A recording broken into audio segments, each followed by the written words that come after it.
As Tony Stark once said from beyond the grave, part of the journey is the end. Of course, how a story arrives there is equally, if not even more important than the conclusion, but that ending is crucial to its success. This is no different in the movie industry, whether you're talking about a standalone movie or a franchise. Although, in today's landscape, it seems that almost everything will eventually be turned into a franchise. Even if that is the plan, however, things don't always pan out as anticipated. Whether it's because of box office and critical failings, over-ambition, behind-the-scenes issues, or a combination of the above, many movie franchises don't get to reach their end. Is there anything more infuriating than getting invested in a story only for it to be robbed of its conclusion with no closure? Whether for better or worse, in the end is debatable, but some franchises get quite far into their story before having the rug pulled from under them, while others barely even begin. And so, with that in mind, I'm Ellie with What Culture, here with 10 movie franchises that were robbed of an ending. Number 10. King Arthur, Legend of the Sword. Planning is absolutely essential when it comes to building a movie franchise. Without it, a studio runs the risk of suffering exactly what the Star Wars sequels went through. 3 movies that were completely disconnected and seemingly going out of their way to retcon the others. However, you have to be sensible about these things. Franchises like the aforementioned Star Wars, the MCU, and any drawing from a book series with a pre-existing passionate fanbase can reasonably expect success. But King Arthur was none of these. Of course, it's a famous story, but it doesn't exactly have the die-hard fans of Harry Potter. This is why announcing a 6-movie franchise before the first movie had even been released was incredibly risky, particularly with a leading man lacking the star power to put such a franchise on his back. As popular as Charlie Hunnam was as Jax Teller in Sons of Anarchy, he couldn't lift King Arthur above a disappointing and franchise-ending box office of $148 million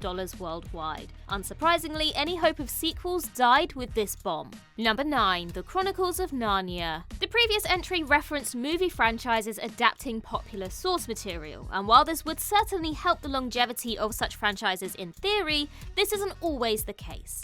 Look no further than The Chronicles of Narnia. The 7 books written by C.S. Lewis and considered classics by many were published throughout the 1950s and have retained audiences right up to the present day. The film series, however, was hampered by issues that stopped it from getting anywhere near the end of the source material. The first movie, The Lion, the Witch and the Wardrobe, pulled in an impressive $745 million, but both sequels performed considerably worse, with numbers of just over $400 million each. This put the studio off producing any more movies for a while, though things were seemingly back on track for the 4th of 7 planned movies to release. However, this hope was short-lived, not only because enough time had passed that the children were too old to return to their roles, but because Netflix purchased the rights.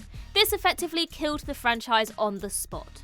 Noise was then made about a potential series at the streaming giant, though nothing of note has been heard since. Number 8. Spider-Man. There will always be a passionate debate among comic book movie fans as to which iteration of Spider-Man is the best. Of course, all have their own merits, though Tobey Maguire's version of Peter Parker has a certain advantage for being the original. From 2002 through to 2007, Sam Raimi brought his trilogy to life. People love the first movie, the second is the best of the 3, but the less said about the third the better. It essentially spat in the face of everything that made the first 2 movies great, opting to shove as many over-the-top characters and stories down audiences' throats as possible. Even in spite of its poor reception, Spider-Man 3 performed well at the box office, and a 4th movie was confirmed. It was even given a 2011 release date, but unfortunately, in spite of reportedly bringing back the core cast as well as John Malkovich and Anne Hathaway as Vulture and Black Cat respectively, Sam Raimi wasn't happy with the script.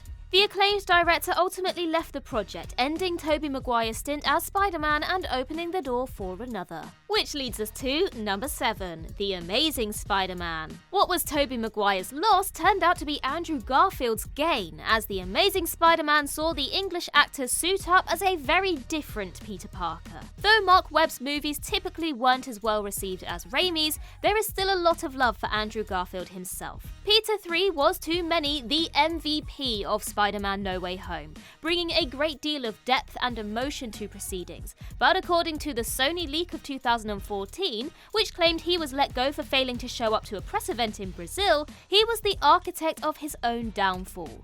The event in question reportedly would have seen the announcement of The Amazing Spider-Man 3, ironically a movie that fans want to see now more than ever, slated for a 2016 release. Instead, with Garfield fired and a second Spider-Man franchise dead in the water in 7 years, Sony turned to Marvel Studios. This was truly the final nail in the coffin, as Tom Holland was brought in to play in the MCU, leaving The Amazing Spider-Man 3 on the shelf forever. There is a slim hope for fans that the popularity of Garfield in No Way Home could spark a return to the franchise, but for the time being, it doesn't seem particularly likely. Number 6. Divergent. Things started off well for the Divergent series, but the movie franchise suffered largely at the hands of cinematic trends that it tried to exploit. The first of these trends was the world's obsession with young adult novels in the wake of the Hunger Games success. Debuting in 2012 and finishing in 2015, The Hunger Games is up there with the best young adult film franchises, leading to adaptations like Divergent and The Maze Runner. However, the Divergent series never reached the same level as The Hunger Games,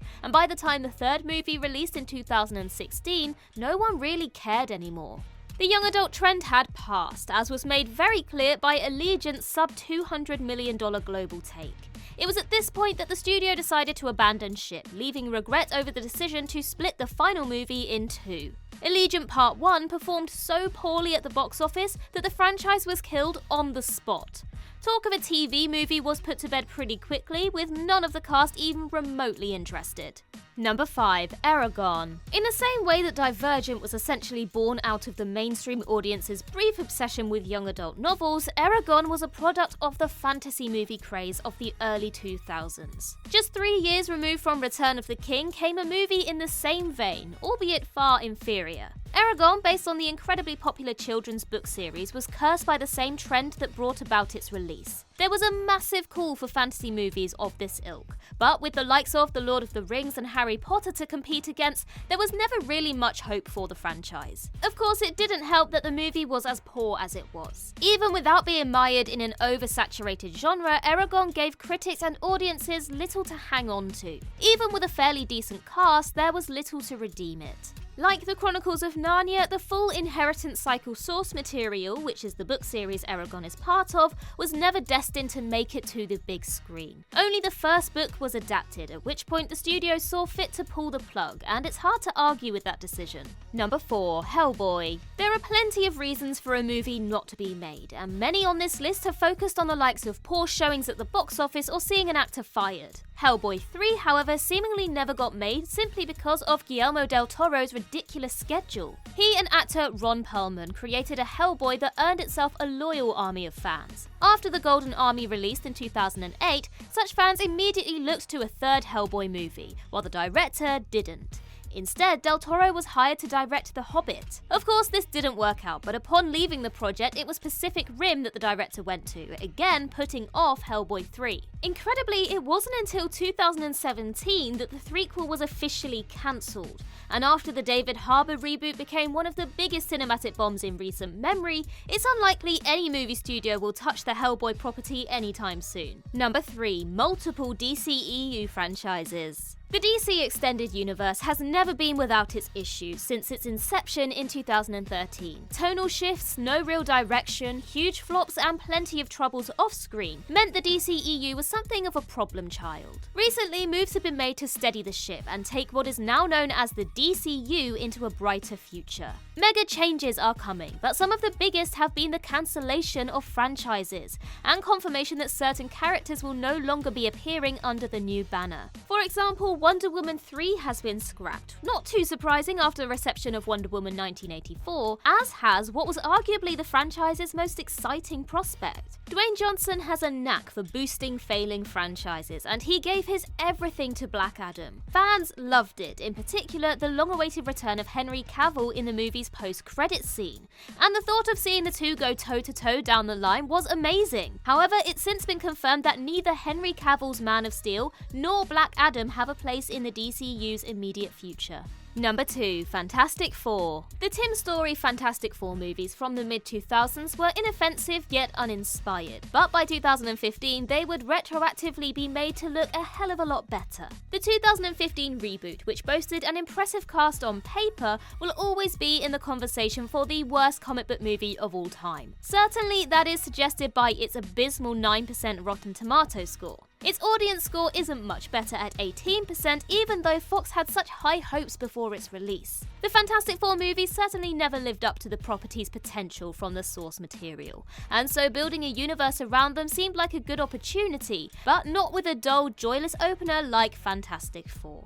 After Josh Trank's infamous bomb, the movie that should have kickstarted a new Fantastic Four franchise instead ended up killing it. It wasn't long after this that Marvel's first family returned home to Marvel Studios and the MCU, hopefully opening the door for a much better version of the team in the future. Number 1. The Dark Universe. Like King Arthur Legend of the Sword, there are too many franchises that tried to jump on the bandwagon of the shared universe trend before laying any solid foundations. Arguably no potential franchise rushed into things so quickly than the Dark Universe. This was to be the shared universe of Universal monsters, kicking off with Tom Cruise-led reboot of The Mummy in 2017. Cruise was just one of the huge names attached to the new mega franchise, with Russell Crowe as Dr. Jekyll, Johnny Depp as the Invisible Man, and Javier Bardem as Frankenstein's monster. Universal was seemingly throwing everything at this new franchise and would have needed nothing short of a complete and utter disaster to pull out after just one movie. Unfortunately, this is exactly what The Mummy was. With a Rotten Tomatoes score of just 15%, an audience score of 35%, and a mediocre box office take,